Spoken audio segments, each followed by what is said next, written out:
Hello, and welcome to the Pink Table Talk podcast and blog. My name is Dana Johnson, and I am your host. And with me today is my special guest for the first episode, Jennifer Ott. Thank you for joining me. Thank you so much for having me. I'm super excited to be here. I appreciate so much that you are having this dialogue about breast cancer awareness and the need for people to know more and do more. Even though we're in the middle of a pandemic, thank you for my fabulous mask. I love it. But now more than ever, I think the conversation is really important. So thank you so much for putting this out there. I appreciate that. Thank you. So, just a little bit about our backstory is Jennifer and I are both school moms at St. Monica, and I had the opportunity of hearing her as a guest speaker for the American Cancer Society. So, I'd like for her to just talk a little bit about a couple of questions that I have for her and why I thought that it was important that she was our first guest. So, I'll start with how did you become involved with your breast cancer awareness work? So I know it's hard to hear with the mask, but and I'm wearing my little ribbon pin here. I am a breast cancer survivor, and I was diagnosed with breast cancer at the very young age of 40. And my son at the time was 9 months old. And we can kind of get into that story, but it was, needless to say, it was life-changing. And through that experience, I became very involved with multiple organizations, feeling like I really needed to kind of take my experience and have it mean something, right? Because it changes your life. And so I've done a ton of volunteer work for a lot of organizations, Wisconsin Breast Cancer Coalition, Susan G. Komen, the oncology department at Columbia St. Mary's, which is now Ascension. And I'm currently on the leadership board for Wisconsin for the American Cancer Society. Wonderful. So I am very much an advocate for awareness, for funding for research, and for improved diagnostics and ultimately finding a cure, because I've been through all of those things, and there's just such a need for people to know more and be empowered to do more. So that has, we have a mutual mission. Yes, and I appreciate that, and thank you for sharing your journey. And my second question to you is, what are your views on how funding is outsourced for breast cancer patients and research? So it's a great question. And again, it's so personal to me as a survivor to know what is happening out there. I will say that, because I am part of the American Cancer Society, I will say one of the statistics that they've shared recently is that if things continue as they are, funding for research and ultimately a cure is down about 50%. And will decline about 50% this year as a result of COVID-19 and changes to the economy. And so now more than ever, it's really, really important that people find a way to be engaged and involved. Research from organizations like those that I mentioned earlier is so vital. Grants are funded to research treatments, to research cures, and what a lot of folks don't realize is that advancements in one type of research for cancer fuels research advancements in all treatments for cancer. So something that might be discovered in researching a cure for a particular type of breast cancer can have an incredibly positive impact in research for treatments for all different forms of cancer because of the nature in which cancer cells develop. So research is not just specific to one type. It can have an impact across the board, which is why it's so vital. Yes, and I wholeheartedly agree. As you know, we've discussed on a couple of occasions that my journey through breast cancer awareness and advocacy goes back 17 years. Mm-hmm. I have not been diagnosed and I am not a survivor. However, my mom passed in January of 2003. And from that point on, I kind of made it my passion, if you will, to be that voice and to be an advocate. And I've also served on some of the same boards that you've mentioned and in a committee capacity as well. Mhm. So I've had the pleasure of beginning my journey as a team captain through Susan D. Komen. Mhm. And that emerged into being chair for Kids for the Cure, and just continuing to bring awareness as well as just be like a big fundraiser so that people understand a lot of the things that you were saying in regards to how the research and what is needed in order to get to that hopeful cure. Mhm. Within my journey, I've also had the opportunity to work with the Wisconsin Breast Cancer Coalition. Mhm. And each April, I journey to Madison and meet with legislators, and there are a team of us. And if you'd like, you can take a look at the Wisconsin Breast Cancer Coalition website and on their Facebook page and do a little bit of research. I encourage you to do that, and you can see what they're all about. It is an organization that is dear to my heart because not only do they walk the walk, but they talk it too, because they each April go to Madison and they talk across the board and have the conversations that are real with the legislators in order to get down to the bills that need to be signed. So on last year, I had the opportunity to take it to another level, Mhm. and I was invited to go to the National Breast Cancer Coalition Summit. Mhm. It's a summit that takes place each May, and it exposed me to scientists and doctors and being able to see what their plight was and how their journeys are emerging in breast cancer.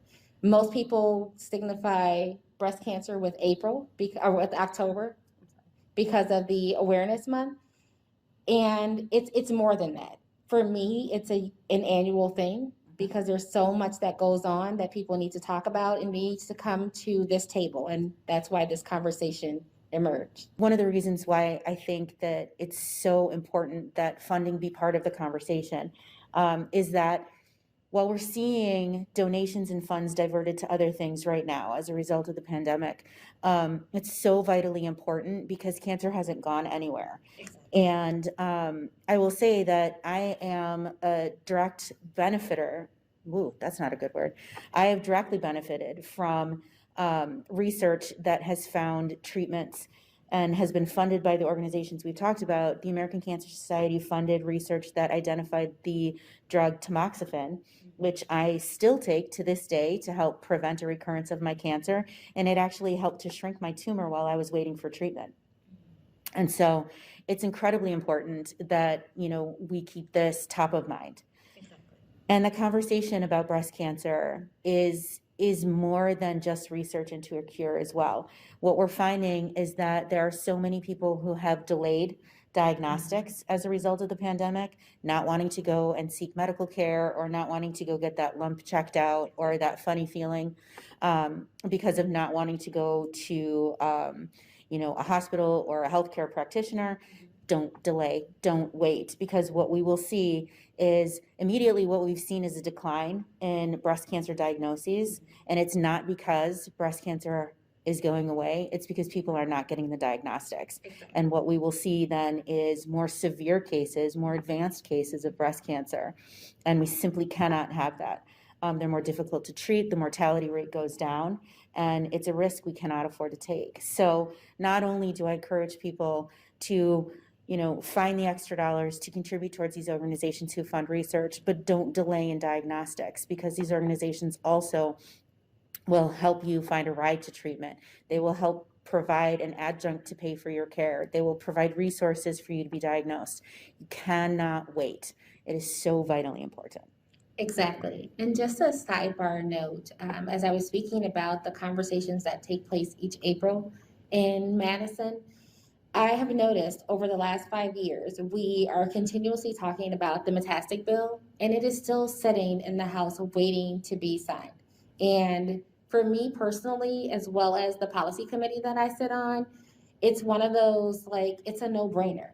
Is like you said, that this is something that if we look at it from like a 6-degree separation thing, someone within your walk of life, whether it be your friend or family member, has been diagnosed. So to not have this at the forefront of the government and for them to sign it and pass it as a law so that the doctors can do the research that they need to do, so the scientists can do the research that they need to do, and the men and women who are encountering these symptoms and stage 4 breast cancer, that they can, just have better treatment and more access to care. So those are things that are passionate for me. And it continues to allow me to be able to get to a point where I know at some point we need to take it from we're walking to fight against breast cancer to actually like changing the narrative and finding out what are we going to do to get to that point of where it's eradicated. Mm-hmm. So. You're so right, and your comments are so on point and so timely, especially when it comes to. I love that you say that the legislation, getting the legislation passed, is a no-brainer. What's challenging, I think, for so many people is they look at, breast cancer and cancer as such a tall mountain to climb, right?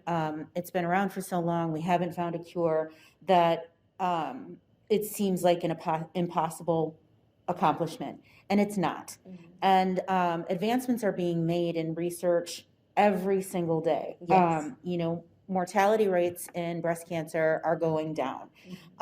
We're seeing treatments improve every day for all forms of cancer, but especially breast cancer.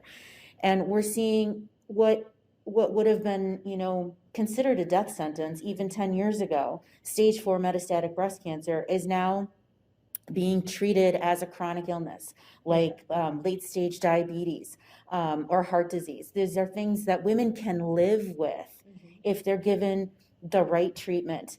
And that's where funding comes in. And that's where the need for the appropriate legislation is so important, is because we need our healthcare providers to be given the ability to continue to advance. Exactly. And they're doing it. But, and you may not want to use this, but it's not sexy in the news, right? Sometimes we think that it's too difficult for someone to understand the advancements in research and the scientific nature of it, that it's easier to talk about something simple on the news. And so those really amazing things, these milestones that our researchers are achieving, aren't being talked about. And so the funding can go down because people don't realize that their dollars are making a difference. And so we always want to make sure that it's in the forefront of the conversation, and so that our legislators realize that every time they sign a bill that affords our researchers better opportunities to gain funding and to make those medical milestones happen, they're saving lives. Exactly. Okay. So at this point in our conversation, I would just like to ask you if you can share more about your personal story. Of course. So I was 40 years old. I had just turned 40, and which is young in breast cancer age. Let's just get that out there. And my son was 9 months old at the time. And what had happened is, I really had no expectation of thinking that I could ever have breast cancer, right? I was in that mindset where most people are like, that happens to other people. And, I didn't have a family history. I had no risk factors associated with it. I just had a baby. And yet I found a lump in my left breast, and it felt strange. And I kind of went through that mindset that I think everybody goes through when they first find something that sounds or feels abnormal. It'll go away.